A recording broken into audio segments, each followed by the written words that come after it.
글로벌 민폐 유튜버로 불리는 미국인 존이 소말리가 국내에서도 연이어 문제를 일으켜 논란을 빚고 있습니다. 소말리는 평화의 소녀상에 입을 맞추는 등 모욕하는 행위로 공분을 샀는데요. 이를 분석하고 추적하고 있는 사연을 받았습니다. 함께 들어보시죠. 안녕하세요. 저는 에블린 카터 박사입니다. 오늘도 평소처럼 시작된 하루였어요. 그렇게 생각했죠. 책상 위에는 식어버린 커피가 놓여 있었고 저는 존이 소말리에 관한 최신 보고서를 10번째 읽고 있었어요. 저는 눈이 따가워질 때까지 컴퓨터 화면을 바라봤어요. 사무실의 형광등 불빛이 더 자극이 됐죠. 뭔가가 맞아떨어지지 않는 느낌이었어요. 범죄학자로 일하면서 15년 동안 수백 명의 관심종자들과 문제아들을 분석해왔어요. 이들은 대부분 예측 가능한 행동 패턴을 보였죠. 사고를 치고 관심을 받고 다음 타깃으로 옮겨가는 식으로요. 그런데 조니는 달랐어요. 단순히 남의 신경을 건드리는 게 아니라 넘지 말아야 할 선을 의도적으로 넘고 있었어요. 저는 두 번째 모니터에 소말리의 최근 한국 활동 영상을 띄웠어요. 시간대가 패턴을 보이고 있었죠. 사람이 붐비는 피크 시간에 맞춰 복잡한 장소를 방문해 최대한 많은 사람에게 노출되려는 의도였어요. 서울의 바쁜 거리에서 젊은 여성들을 괴롭히며 허락도 없이 얼굴을 향해 카메라를 들이대는 모습에 속이 울렁거렸어요. 그녀들이 불편해하는 게 분명했지만 그는 비웃으면서 넘어갔죠. 이건 우연이 아니야. 저도 모르게 중얼거리며 낡은 가죽 노트에 메모를 적었어요. 조니는 자신이 하는 일을 완벽히 알고 있었어요. 여러 나라를 돌아다니며 문제를 일으키는 행동으로 온라인에서 이름을 알렸지만 한국에서의 행동은 좀 더 계산된 수위로 올라갔어요.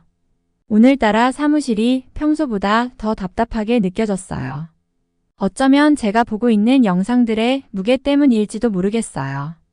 벽에 걸린 학위와 자격증들이 묵묵히 저를 바라보는 것 같았죠.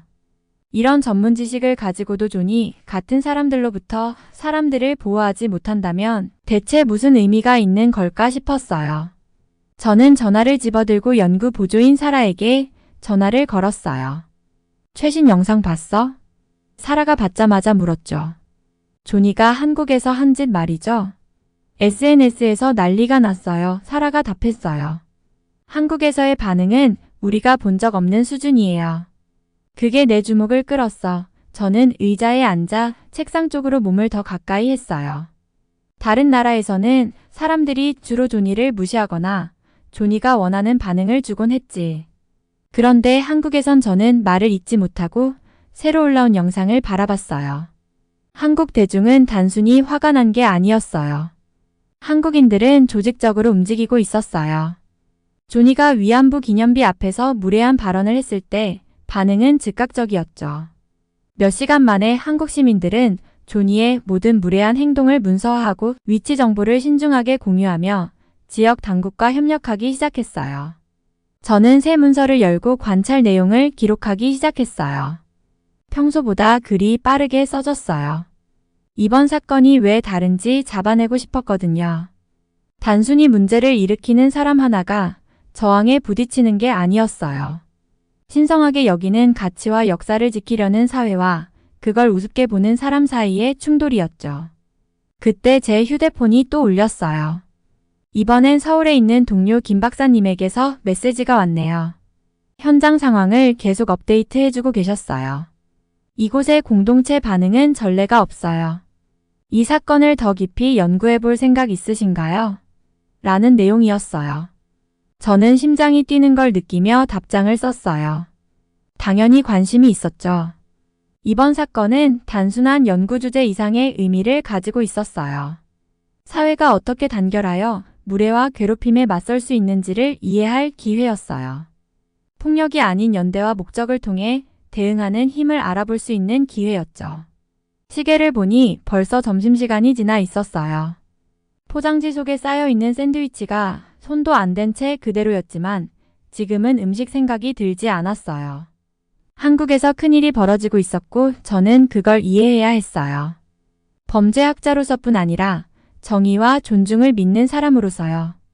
캘린더를 열어 앞으로 며칠 일정을 비웠어요. 이번 사건에 온전히 집중해야 했으니까요. 긴 연구의 오후가 시작되려는 찰나, 저는 중요한 일이 눈앞에서 펼쳐지고 있다는 느낌을 떨칠 수 없었어요. 공동체와 존엄성, 함께 서는 힘에 대한 중요한 교훈이 될 거라는 예감이 들었죠. 사무실 창밖으로 해가 지면서 하늘이 주황빛과 분홍빛으로 물들었어요. 하지만 제 하루는 아직 끝나지 않았어요. 가장 중요한 사건들은 예상치 못한 순간에 찾아오곤 하죠. 그리고 이번 사건은 이제 막 시작된 셈이에요. 책상에 앉아서 컴퓨터 화면을 보고 있는데 소셜미디어 피드에 존이 소말리가 서울에 도착했다는 소식이 뜨더라고요. 제 커피는 몇 시간 전에 이미 식어버렸지만 그럴 겨를조차 없었어요. 문제를 일으키고 주목받기를 원하는 사람들을 연구하는 범죄학자로서 이건 보통 사건이 아닐 거라는 걸 직감했거든요. 조니는 다른 관광객들과는 달랐어요. 한국 궁전을 찍거나 한국 음식을 맛보러 온 게 아니었죠. 조니는 휴대폰 카메라를 켜둔 채 웃고 있긴 했지만 눈에는 전혀 웃음이 없었어요. 인천공항에서 찍은 조니의 첫 영상이 떴는데 시작부터 문제를 일으키더라고요. 조니는 입국 심사관들에게 다가가서 한국인들의 영어를 비웃고 한국인들이 최대한 공손하게 대하려고 하자 비웃으면서 웃었어요. 조니가 한국인들의 유니폼과 배지를 조롱하는 모습을 보면서 속이 울렁거렸어요. 영상은 끊임없이 올라왔고 하나하나 볼수록 더 걱정스러워졌어요. 서울을 가로지르는 폭풍처럼 조니의 움직임을 추적하게 됐죠. 처음으로 명동에 갔더라고요. 서울에서 가장 붐비는 쇼핑 지역 중 하나예요. 평소 같으면 행복하게 쇼핑하는 사람들, 길거리 음식 장사하는 사람들, 새로운 물건을 들고 사진 찍는 관광객들로 가득할 거예요. 그런데 조니는 그 평화로운 장면을 완전히 혼란으로 만들어 버렸어요. 저도 모르게 화면에 얼굴을 가까이 대고 조니의 행동을 하나하나 기록하며 지켜봤어요. 조니는 그냥 걷는 게 아니라 사람들의 반응을 사냥하고 있는 것 같았어요. 카메라는 계속 켜져 있었고 조니는 팔로워들에게 실시간으로 모든 걸 보여주고 있었죠. 조니는 쇼핑하던 젊은 여성들을 발견할 때마다 가까이 다가가서 불편한 말들을 던졌어요. 몇몇은 빠르게 자리를 피하려 했고 다른 사람들은 얼굴을 손이나 쇼핑백으로 가리기도 했죠. 하지만 조니는 웃으면서 그들을 계속 따라갔어요. 봐, 얼마나 겁먹었는지 라며 카메라에 대고 외쳤어요. 마치 사람들을 겁주는 게 자랑거리라도 되는 것처럼요. 이런 진짜 남자를 어떻게 대해야 할지 모르는구나. 조니의 말에 화가 치밀었지만 계속 지켜볼 수밖에 없었어요. 모든 걸 문서화해야 했으니까요. 길거리 음식 장사하는 분들도 조니에게 안전하지 않았어요. 조니가 일부러 사고인 척하면서 조심스럽게 진열된 물건들을 밀어버리기도 했어요. 상인들이 조심해달라고 부탁하면 조니는 한국인의 억양을 조롱하고 카메라에 대고 우스꽝스러운 표정을 지어 보였어요.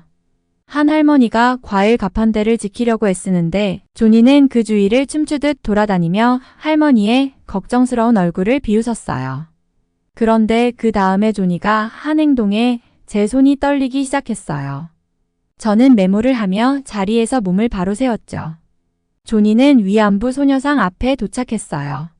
이건 단순한 동상이 아니에요. 전쟁 중에 끔찍한 고통을 겪었던 수많은 여성들을 기리는 상징이죠. 사람들이 와서 기억하고 존경을 표하고 다시는 그런 일이 일어나지 않기를 다짐하는 장소예요. 그런데 조니는 그런 역사나 아픔 따위는 전혀 신경 쓰지 않는 것 같았어요. 그 동상을 그냥 자신의 영상에 쓰기 좋은 도구처럼 대하더라고요. 조니는 동상 옆에서 불쾌한 제스처를 취하고 그 여성을 비하하는 끔찍한 말들을 했어요. 조니의 말 하나하나가 한국의 역사와 그 상처에 대한 무지와 무관심을 그대로 드러냈죠. 조니가 영상을 찍는 동안 지나가던 사람들의 표정을 지켜봤어요. 처음에는 놀란 듯 하더니 점점 분노로 가득 차기 시작했어요. 어떤 할머니들은 멈춰 서서 조니를 쳐다보는데 눈가에 눈물이 맺혀 있었어요. 현장 학습을 온 학생들 무리가 선생님과 함께 조니를 피해 빠르게 지나갔어요. 선생님이 학생들을 보호하려고 애쓰고 계셨죠. 그런데 이제 사람들은 단순히 지나가지만은 않았어요.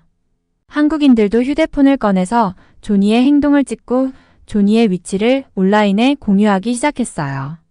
그때 공기가 달라진 걸 느꼈어요. 제가 모니터링하던 여러 소셜미디어 피드에서 한국 사람들이 움직이기 시작하는 게 보이더라고요. 단순히 화가 난 게 아니었어요. 한국인들은 결의를 다지고 있었어요. 카카오톡이나 트위터 같은 플랫폼을 통해 메시지가 빠르게 퍼졌죠. 위안부 소녀상 앞에서 무례한 외국인. 위치를 공유해주세요. 우리의 존엄을 지켜야 합니다. 저는 수많은 공공소란 사건을 연구해왔지만 이번 사건은 뭔가 달랐어요. 다른 나라에서는 사람들이 온라인에 화난 댓글을 남기고 그냥 넘어갔을 거예요. 그런데 여기 한국에서는 무언가 다른 일이 일어나고 있었어요. 사람들은 단순히 불만을 토로하는 걸 넘어 하나로 뭉치고 있었어요. 조니의 얼굴이 선명히 보이는 사진과 조니가 한 행동의 타임스탬프가 담긴 기록들, 움직임을 추적하려는 그룹까지 조직되고 있었어요. 그날 해가 지면서 이 상황이 이제 곧 달라질 거라는 걸 느꼈어요.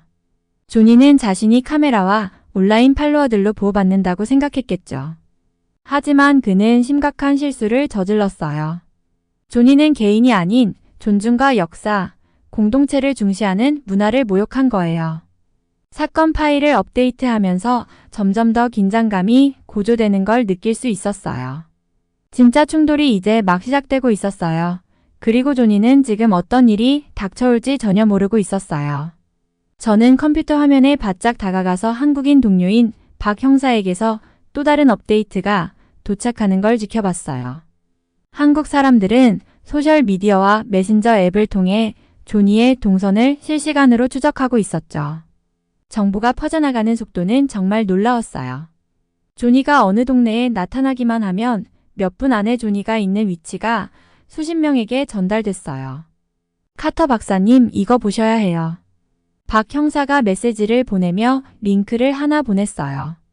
그 링크는 실시간 스트리밍 영상이었는데 조니가 서울의 가장 붐비는 전통시장 중 하나인 광장시장을 걷고 있는 모습이었죠. 평소 같으면 길거리 음식 냄새와 상인들이 손님을 부르는 소리로 가득 찼을 시장이었지만 지금은 상황이 조금 달랐어요. 처음엔 조니를 따라가는 사람들이 3명 정도 보였어요. 한국인들은 차분하게 조니의 뒤를 따라가며 휴대폰으로 영상을 찍고 있었죠. 조니는 별로 신경 쓰지 않는 듯 보였어요. 워낙 자주 촬영을 당해왔으니까요. 오히려 뒤를 돌아보며 웃으면서 손을 흔들었어요. 하지만 시간이 지날수록 뒤따르는 사람이 늘어났어요. 3명이 5명이 되고 5명이 10명, 10명이 20명이 되더니 15분도 안 돼서 최소한 10명은 되는 사람들이 조용히 조니를 찍고 있었어요. 조니의 자신만만한 미소가 점점 사라지는 게 보였어요. 조니는 좌우로 고개를 돌려가며 빠져나갈 길을 찾으려고 했지만 어디를 가도 사람들 뿐이었어요. 한국인들은 소리를 지르지도 않고 위협적인 태도를 보이지도 않았어요. 그저 조용히 휴대폰을 든 채 조니의 모든 행동을 찍고 있을 뿐이었어요. 마치 휴대폰을 든 조용한 군대가 하나의 결연한 의지로 모인 것 같았죠. 조니의 얼굴 좀 보세요. 저는 박 형사에게 타이핑했어요. 이런 건 처음 겪는 표정이네요. 조니는 강한 척하려고 애썼어요. 자신의 휴대폰을 꺼내 군중을 찍기 시작하며 한국 사람들이 너무 예민하다고 농담했지만 목소리가 떨리기 시작했어요. 군중은 점점 더 많아졌고 몇몇은 경찰에게 자신들의 영상을 보여주고 있었어요. 명동에서 조니가 여성들을 괴롭히는 모습, 위안부 동상을 조롱하는 모습, 그리고 조니가 서울 곳곳에서 저지른 문제적인 행동들이 고스란히 담긴 영상들이었어요. 시장 길이 좁아서 도망칠 방법이 없었어요. 몇 걸음 옮길 때마다 길목마다 사람들이 막고 있었죠. 한국인들도 거칠게 행동하지 않았어요. 그저 진지한 표정으로 휴대폰을 들고 서 있었을 뿐이에요. 교복을 입은 학생들도 있었고 아직 정장을 입고 있는 직장인들도 있었어요. 노년층 할아버지, 할머니들까지 모두가 한마음으로 조용한 항의에 참여하고 있었죠. 조니가 군중 사이를 뚫고 나가려고 애썼어요. 너희는 나 못 건드려. 라고 소리쳤지만 목소리가 갈라졌어요. 아무도 조니를 건드리지 않았어요. 건드릴 필요도 없었죠. 그들의 존재만으로도 조니를 당황하게 만들기에 충분했어요. 다른 나라에서였다면 누군가 조니에게 소리를 지르거나 쫓아냈을지도 모르지만 이번에는 달랐어요. 조직적이고 평화로우면서도 압도적으로 막을 수 없는 분위기였어요. 라이브 스트리밍 영상에서 경찰차 사이렌 소리가 점점 가까워지는 게 들렸어요. 군중은 자연스럽게 길을 터주며 경찰이 다가갈 수 있게 했어요. 혼란도 없고 어수선함도 없고 딱딱 맞아떨어지는 협조가 인상적이었어요. 사람들은 현장에서 경찰에게 자신의 영상을 바로 전송하기 시작했어요. 이미 조니의 문제적인 행동이 담긴 영상들은 곳곳에 업로드되어 있었고 소셜미디어에도 그의 경솔한 언행이 담긴 스크린샷들이 퍼져 있었죠. 이건 전례가 없는 일이네요. 박 형사가 저에게 메시지를 보냈어요. 일반 시민들이 이렇게 조직적으로 대응하는 건 처음 봐요. 저는 고개를 끄덕이며 화면을 바라봤어요. 제 평생 대중의 행동을 연구해오면서도 이런 모습은 처음이었어요. 한국 사람들은 조니의 방식대로 그를 대응한 거였어요. 조니는 다른 사람들을 촬영하고 창피를 주는 걸 즐겼지만 이제는 본인이 그 카메라 속 주인공이 된 거죠. 그의 모든 움직임, 말 한마디, 초조한 눈빛 하나하나가 수십 대의 카메라에 잡히고 있었어요. 경찰은 프로페셔널하면서도 단호하게 조니에게 다가갔어요. 조니는 이 상황을 웃어넘기려 했고 라이브 스트리밍 시청자들에게 장난이라고 했지만 경찰들은 이미 너무 많은 영상을 본 후였어요. 경찰이 조니를 데리고 갈 때에도 군중은 차분하게 남아 있었어요.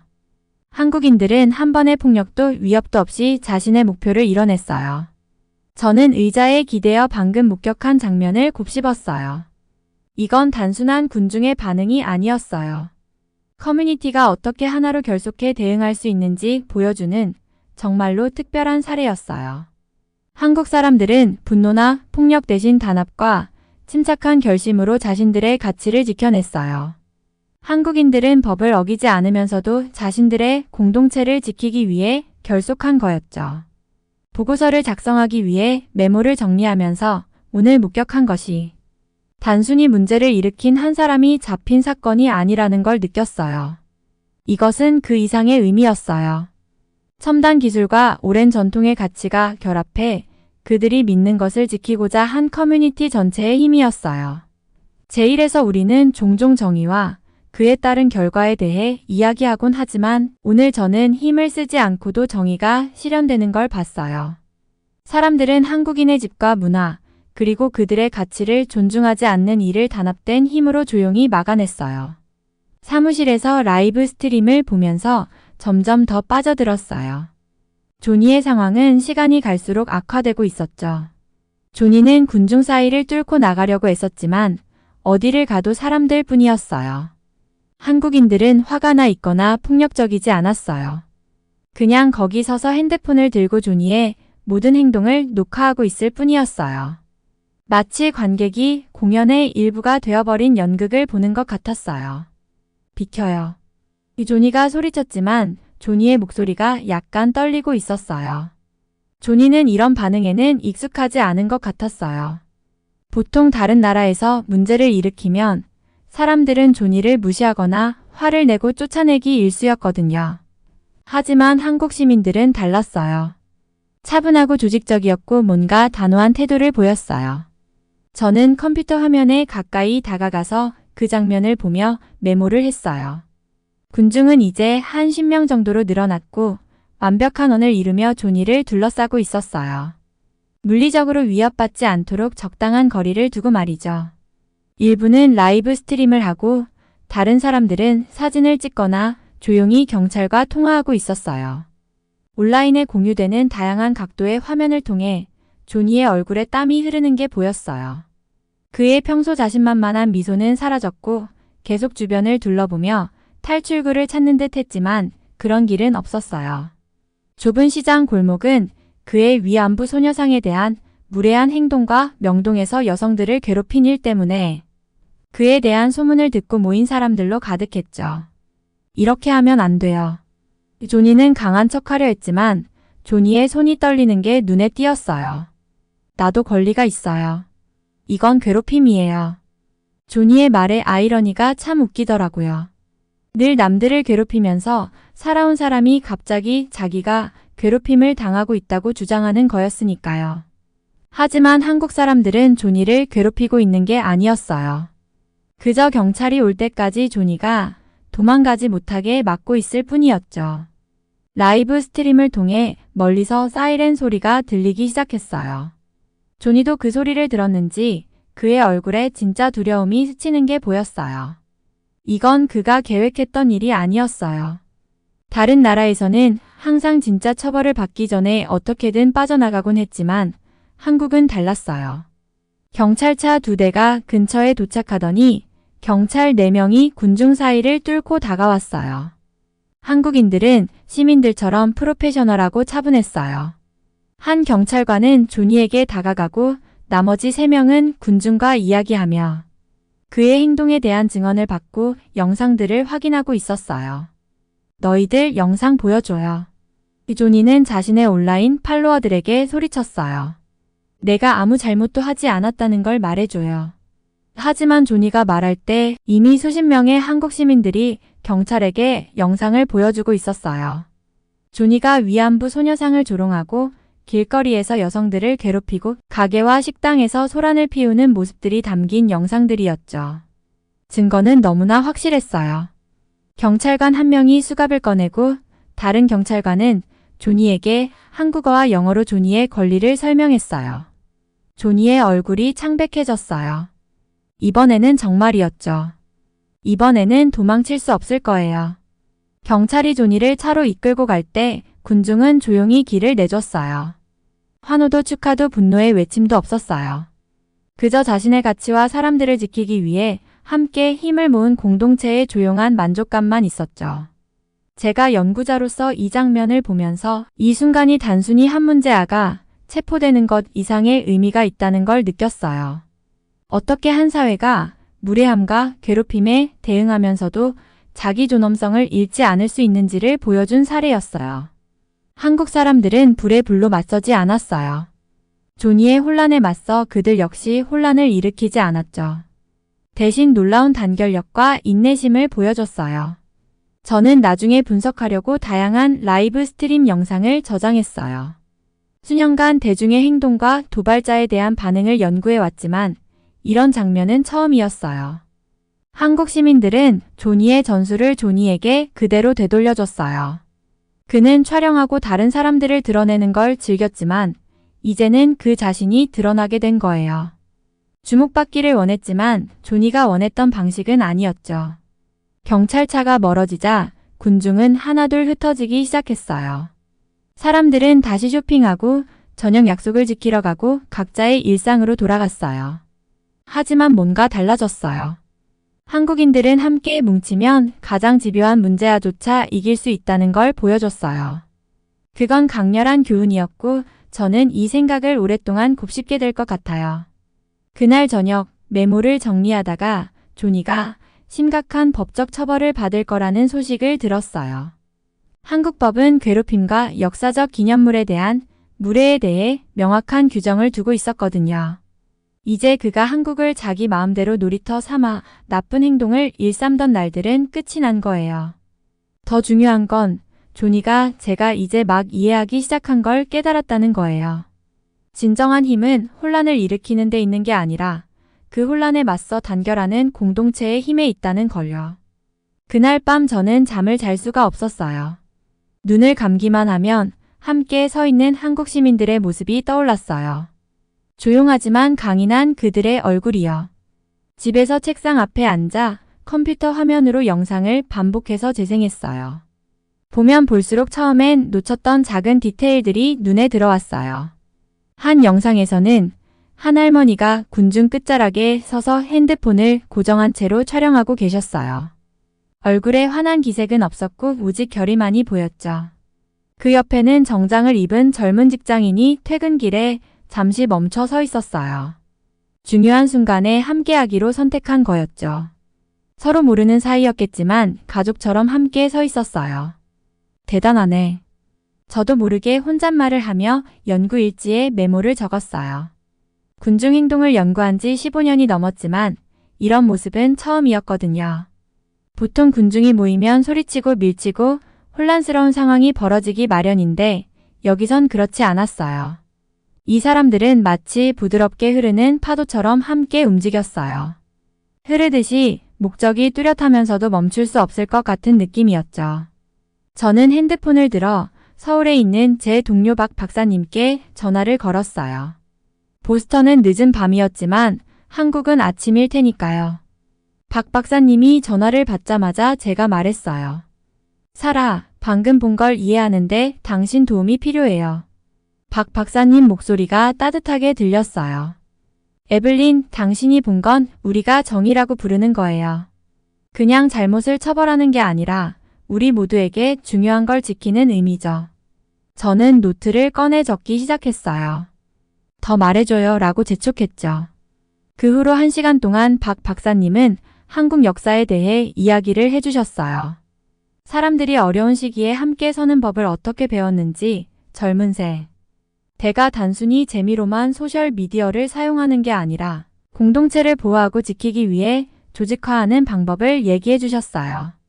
누군가 그들의 가치를 위협하거나 문화를 무시하면 화내지 않고 대신 조직적으로 행동한다고 하셨죠. 다음날 저는 연구팀 회의에 이 자료를 가져갔어요. 회의실에는 사람들이 가득 차 있었고 저는 큰 화면에 그 영상을 띄웠어요. 여기 보세요. 저는 유모차를 끌고 지나가는 엄마를 위해 군중이 자연스럽게 길을 터주는 장면을 가리키며 말했어요. 이건 혼란이 아니에요. 이건 협력이에요.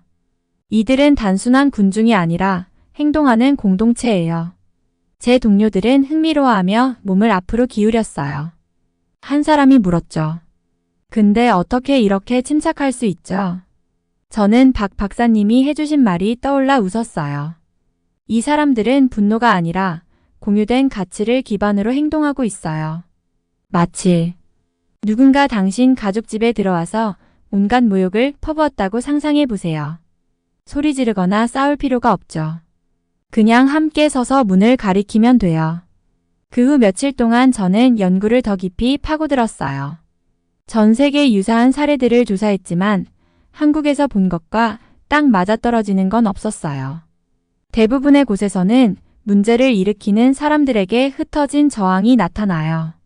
누군가는 찢고 누군가는 소리치고 대다수는 그냥 지나쳐요. 하지만 한국에서는 뭔가 달랐어요. 일종의 단결된 모습이었죠. 저는 이 사례를 위해 연구 데이터베이스에 특별 섹션을 만들었어요. 영상을 라벨링하고 시간대를 기록하고 패턴을 추적했죠. 한 가지 패턴이 눈에 띄었어요. 바로 한국 소셜미디어에서 정보가 퍼지는 방식이었어요. 그 사건이 벌어지고 몇 분 안에 사람들은 그 남자의 위치를 공유했어요. 하지만 폭력을 조장하려고 한 게 아니었어요. 그 행동을 목격하고 그 장소에 함께 서서 그 행동이 용납될 수 없다는 걸 보여주기 위함이었죠. 이건 마치 사회적 면역 체계 같아 저는 일지에 적었어요. 공동체의 건강을 위협하는 무언가가 생기면 반응은 즉각적이고 조직적이며 효과적이에요. 저는 이를 집단 품위 반응이라고 부르며 논문을 쓰기 시작했어요. 공동체가 하나 되어 가치를 보호하는 모습을 말이에요. 논문을 쓰면서 그 할머니와 직장인이 나란히 서 있던 모습이 계속 떠올랐어요. 이들은 누군가의 지시나 명령이 필요하지 않았어요. 중요한 게 뭔지 알고 함께 행동했을 뿐이죠. 박 박사님에게 메시지가 왔어요. 사건이 끝난 후 사람들이 거리를 깨끗이 청소하는 사진을 보내주셨더라고요.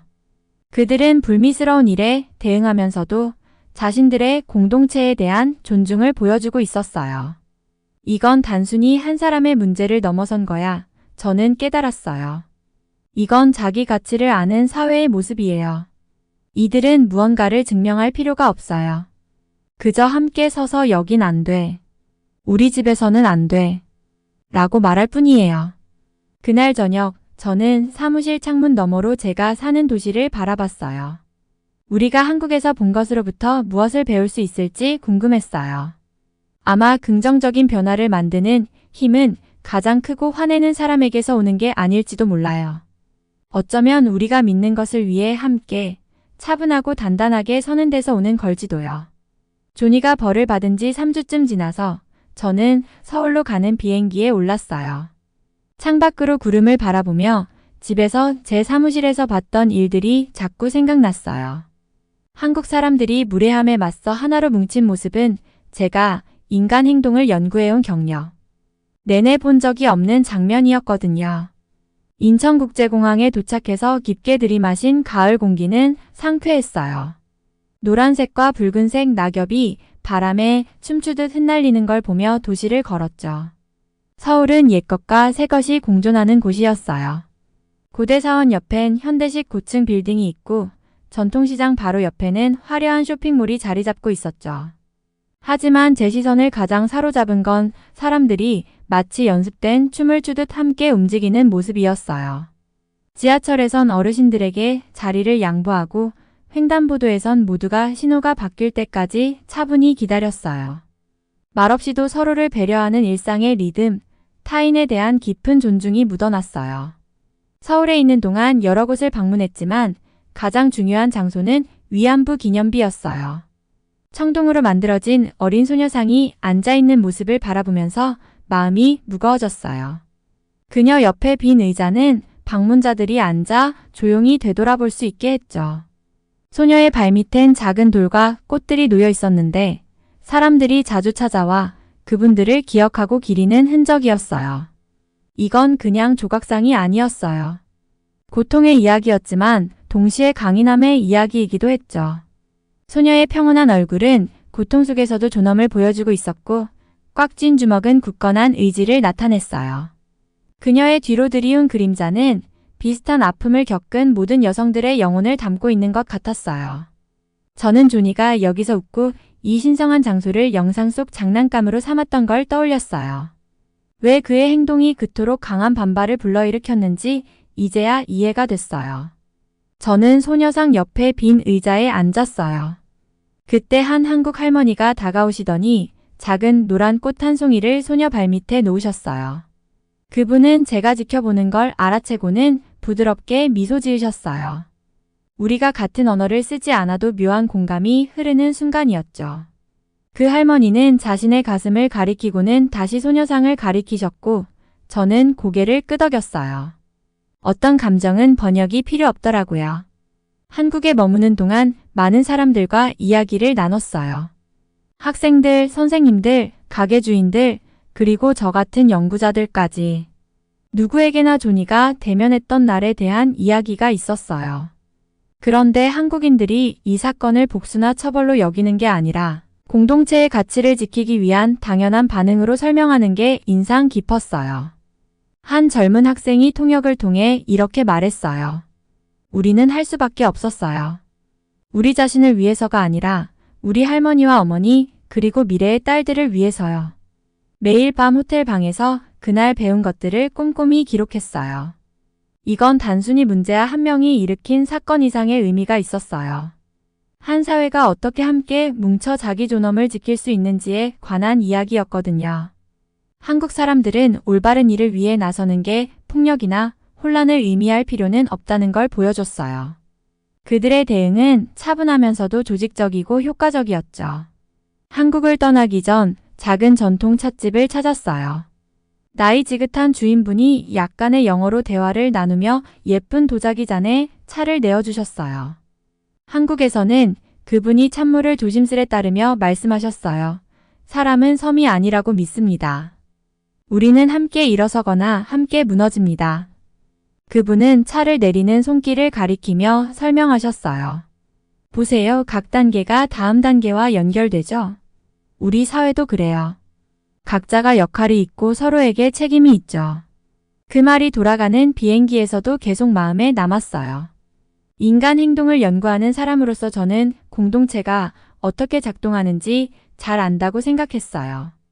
그런데 한국에서 새로운 시각을 배우게 됐어요. 정의와 책임에 대한 다른 방식이더라고요. 이건 누군가가 스스로 문제를 해결하는 게 아니라 공동체 전체가 이건 우리에게 받아들일 수 없는 일이다 라고 한 목소리로 말하는 거였어요.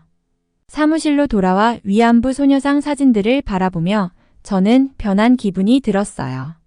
그동안의 냉철한 분석 방식만으로는 이제 부족하다고 느껴졌죠. 저는 이론이나 사례 연구를 넘어서는 무언가를 직접 목격한 거예요. 한국 사람들은 진정한 정의가 단순히 법이나 처벌에 있는 게 아니라 공동체가 함께 소중한 가치를 지키기 위해 뭉치는 데 있음을 보여줬어요. 저는 그 사진 중 하나를 사무실 벽에 걸었어요. 해질녘 소녀상과 광장에 들이운 긴 그림자, 그리고 저녁 햇살을 받고 있는 몇 송이의 꽃들이 찍힌 장면이었어요. 그 사진을 볼 때마다 한국에서 배운 교훈이 떠올라요. 무례함에 맞서는 가장 강한 반응은 분노나 힘이 아니라 연대와 존엄이라는 걸 알게 됐죠. 이 깨달음은 제 연구뿐 아니라 제 자신이 속한 공동체에서 제 역할을 바라보는 시각에도 큰 변화를 주었어요.